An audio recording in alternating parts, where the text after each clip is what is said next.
Hi, in this video, we want to look at standardized residuals and multiple linear regression. Okay, so remember when we were talking about simple linear regression where we had one predictor variable, one target variable. Now we're interested in the situation where we have one target variable, but multiple predictor variables. So one thing that we're always going to want to do to check and see, is this a good model after we build it, is we want to go through and we want to look at our residuals. We want to see what is the difference between the modeled value and the observed value. Okay, so when we do this, we have three types of residuals. First one is the raw residual. That is observed minus modeled value. So we have the Y value in our data. We build our model. We see what the model says the predictor values would give on average for that particular observation. And then we look at the difference between the observed value and the modeled value. Now, in linear regression, multiple linear regression or simple linear regression, residuals always add up to 0. Now, when you get into machine learning, that won't always be the case. But for what we're doing here and now, residuals always add up to 0. Only in linear regression. Remember that. And this does not extend to generalized linear regression models. All right. Well, what we can do, we can standardize residuals. So remember when you had to do z-scores back in introductory statistics, you subtracted the mean and then divided by the standard deviation? Remember that? Okay. So what we're going to do here for standardizing, the sample mean, well, the mean is automatically 0 because we know that from construction. What we do, we go through and we divide our residuals by the standard deviation. Why do we do this? Well, that makes it so that under certain assumptions, things will look like a standard bell curve, standard normal. So that makes it easier to interpret. All right, well, why would I do that? Well, think like, what's my 95% confidence interval? Do you remember? Like, plus or minus 2, something like that. Well, if I see a residual of, let's say, +5 or -4, something like that for the standardized residuals, that's pretty far out. And that can be a flag to me that, hey, this observation may not be right. Or it might be that your model isn't very good. I can, when I see like larger values like that, that can, alert me to that there's a problem. Now, if I don't standardize, I don't really know what the, what the standard error, standard deviation of the sample needs to be. Intuitively, I don't know a priori. So standardizing makes it easier to interpret. Now, studentized residuals, we haven't actually dug into these yet, but what's going on here is that under the assumptions of linear regression, the ones that we have to have like normally distributed and IID, and they have to have constant variance with respect to the predictor variables, that stuff. Well, it works out that we know the distribution of the residuals, but our observed residuals and the true residuals don't perfectly line up. Why is that? Well, the reason, so if I had the perfect line, if I knew what the perfect line, or if I knew the actual true line under assumption that is supposed to be there, if I knew what the y-intercept and the slopes actually are, then I wouldn't be estimating, right? And since I'm not estimating, my residuals are going to be like more directly related to the true residuals. Well, I have to estimate that line. So I have to estimate that line. That estimation adds like a layer of complication to looking at these residuals. So even though I know the residuals are normal, mean 0, constant variance, IID, I know that's what the true residuals are. I don't actually observe that because I have to estimate the line itself. Okay, so some really smart people worked out the theory of this to figure out what is the correction to get the residuals that we observe to match the true residuals in distribution. And the studentized residuals are exactly that. It's just an adjustment so that it's closer to true normal. All right, well, we only have these in linear regression. So my opinion is that we really shouldn't work with them too much, because this is something that doesn't help us out once we get to machine learning.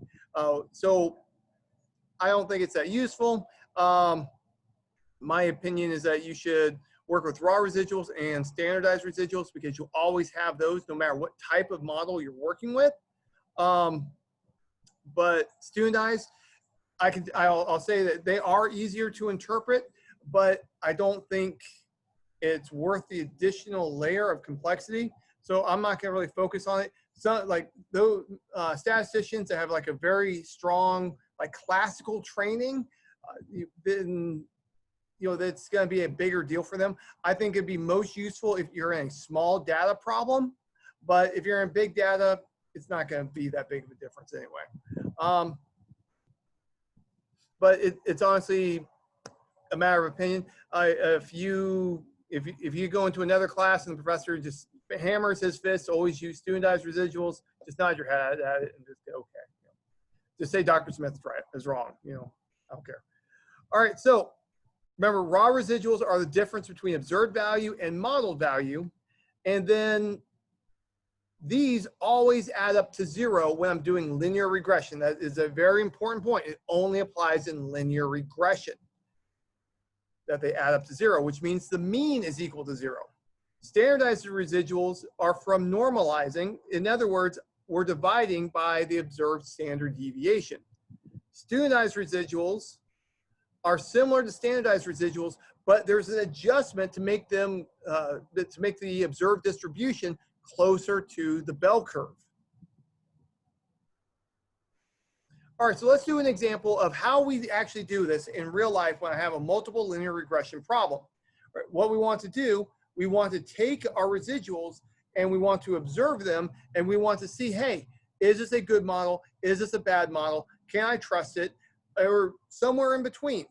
I'll let you know in real life, I am not a professor full-time.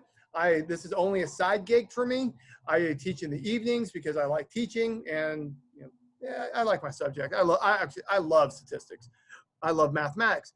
But I work with real data 40 hours a week, every week. That is my occupation, is to actually use data for actionable insights. That is what I do professionally.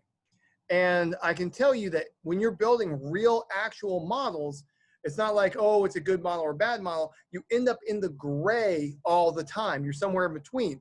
And you always try to get the best model you can to make it as informative as possible without overfitting, without causing, you want it to be as simple of a model that achieves all your goals, and it's very subjective where you are on that gray scale. And so between a good and bad model, it's not black and white, it's always going to be gray. And so we use the diagnostics, these diagnostic plots that we're about to show in a moment, to see where are we in the gray. Now, how do we get an impression of what models actually look like? We build models over and over and over with real life data. We observe these plots, and over time, we develop a sense for what's going on. Just like when you're driving a car. Initially, you really don't know how much to steer, how much to push that gas, how much to push that brake, until you drive over and over and over. Well, statistics is very much the same way. You start building models over and over and over, and you look at the diagnostics, and by developing experience, you get to see like what's a good model, what's a bad model, what is actionable, what is a crap model. So, and this is why I have you do the projects, because I want you to like cut your teeth on this actual real work. And I hope this is a very painful process for you, because I want you to learn a lot. All right, so let's go ahead and read the data in. We're just using the New York City restaurant data. I'm going to change the names to the restaurants' names just because when I do my diagnostic plots, it's going to be easier to identify what's going on. And I go ahead and I just order everything by the target variable. That way, as I look through the data, it's kind of easier to interpret something. I can spot more patterns if it's organized in a way that's easier for humans to interpret. Now, as always, I color the points by the target variable. And I'm using the Veridis color palette because it's good for the colorblind. All right, so what I'm going to do right out of the gate, remember, the most important diagnostic for a linear regression model is the scatter plot. But here, I have 3 numeric predictor variables. I have 1 binary predictor variable, and I have a target variable that's numeric. Okay, so I've got 4 numeric variables and 1 binary variable. When I look at this, like I can't just do 1 plot. So to be able to get an impression of what's going on, for me to be convinced that I have a good model, or I might be barking up the wrong tree, I might be on a good path, the first thing I want to do, I want to look at the scatter plot. Well, what I have to do for the situation where I have 4 numeric variables is I have to make a whole bunch of them. And what we're going to do, we're going to use the pairs command, the pairs function to do this. And you'll notice that I take the formula and the data. Now here the gap is the space between subplots. Down here you can see the subplots. That's the gap between them. Here, this is how large the labels are. I'm using plot character 21. That means I'm going to have a colored circle and a color outer circle and a color inside that circle. The background color is the inside of the circle, and the outside is going to be black by default. If I set COL, call to something else, I can change that color. Okay, so let's look through. So here I've got price on my y-axis for these 3. So I've got decor on the x-axis, food along the x-axis, then service along the x-axis. And you know what? Okay, I'll go ahead and agree that it looks like there's a linear relationship. Now, when I look at decor and food, there's something of a trend, maybe. Service, maybe something of a trend. There's overlapping points, so I can't be 100% certain. Now, food and service, now though here it looks like there's more of a relationship between food and service.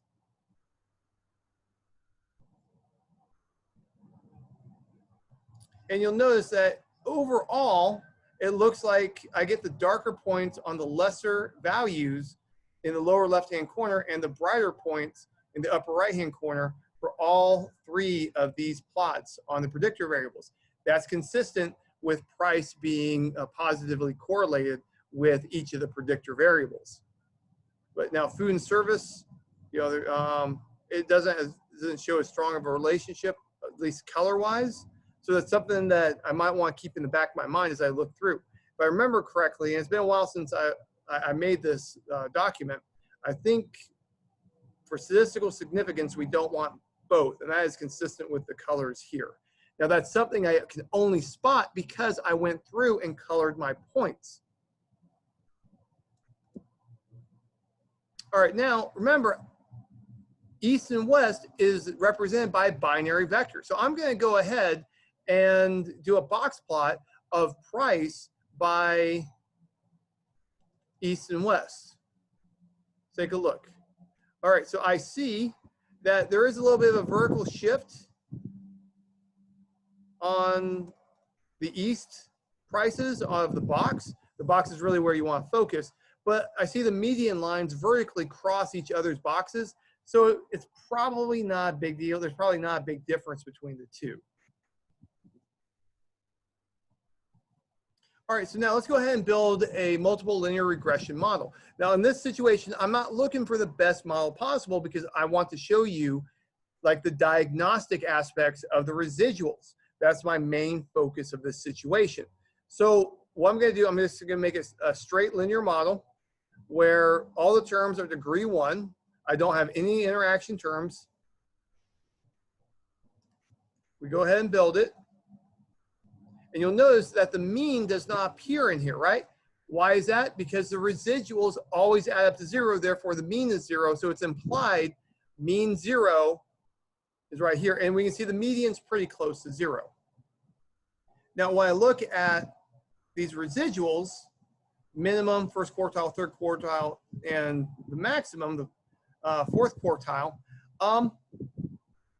it's hard for me to interpret this 17.7 and this 3.3 and this -14 and -3.9.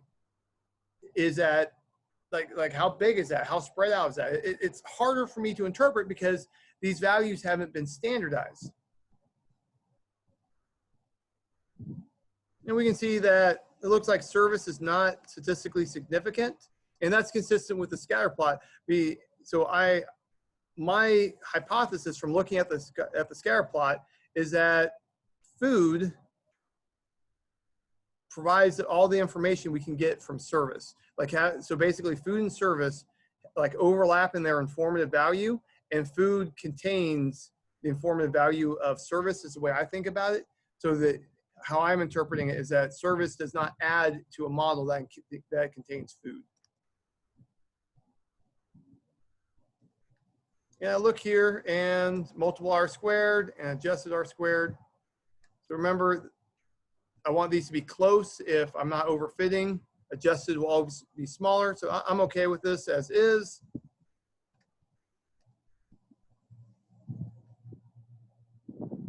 And when we do the ANOVA table, we can see that service does not add anything to a model that contains the core food and yeast. When I made up this document, I played around with the order just to see with the different ways to go with the different types of ANOVA. And so I put this one here because it shows my conclusion the best. All right, so what I'm going to do my analysis, I'm going to go ahead and take the fitted values and I'm going to attach them to my data frame. Why do I do that? Because if I want to do a lot of different plots with it, I just want to grab it. I don't want to have to recompute these. Also, I'm going to go ahead and put the standardized residuals onto my data frame also. That way, as I go through and use it repeatedly, I don't have to recompute. All right, so what I'm going to do for my plots is I'm going to go ahead and plot the residuals by each variable. So let's go ahead and plot the standardized residuals by the core and see what we get. Now remember, when I look at these things, I don't want to see a pattern. If I see a pattern in my residuals, that's a sign of a problem. All right, so this looks like a cloud for the most part.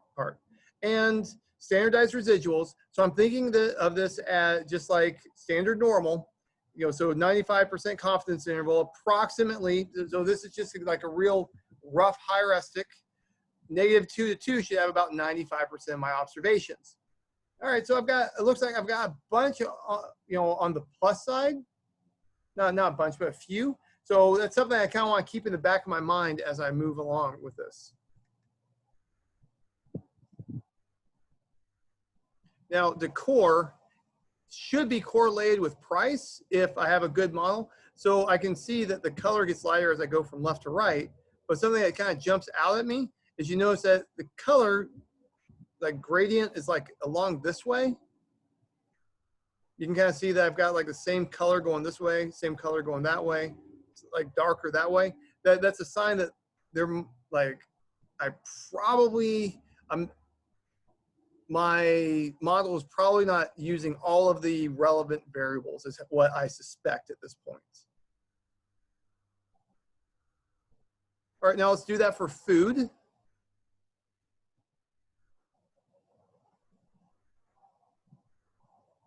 And yeah, so -2 to 2. I can see that I've got some, basically, so the values I have vertically are going to be the same values I had previously, but the x-axis values are going to be different.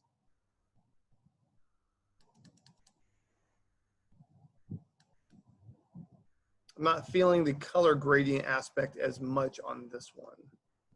Now let's take a look at service.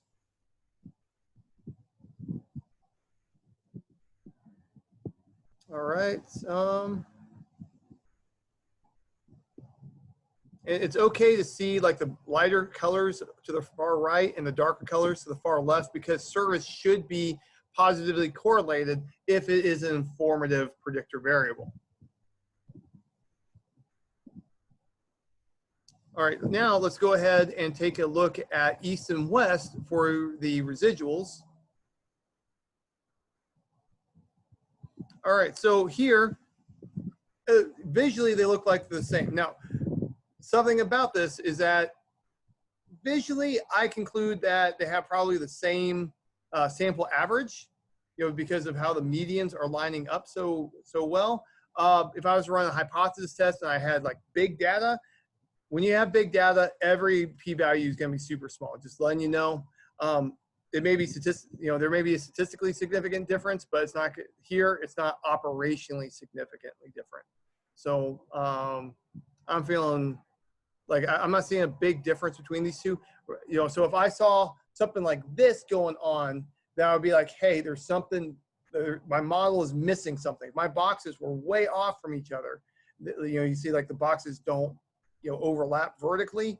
Then I'd be like, I need to. There's something off, and then my job would be to figure out what that is. Now let's go ahead and plot the fitted values. Now this one is going to be the most important scatter plot for us.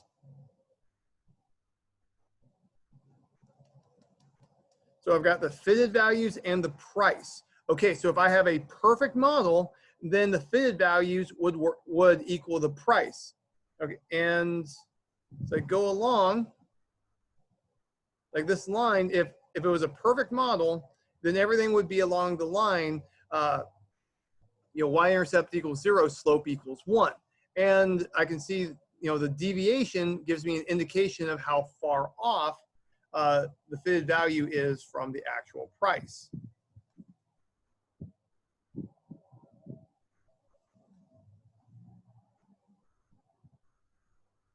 All right, well, that's all I've got for you. So the big takeaways from this is that after I build a multiple linear regression model, what I want to do for each of my predictor variables, for my fitted values, and in fact, even for my target variables, I want to plot my data along the x-axis, and I want to plot my standardized residuals along the y-axis, and do that for all the different variables in my data set.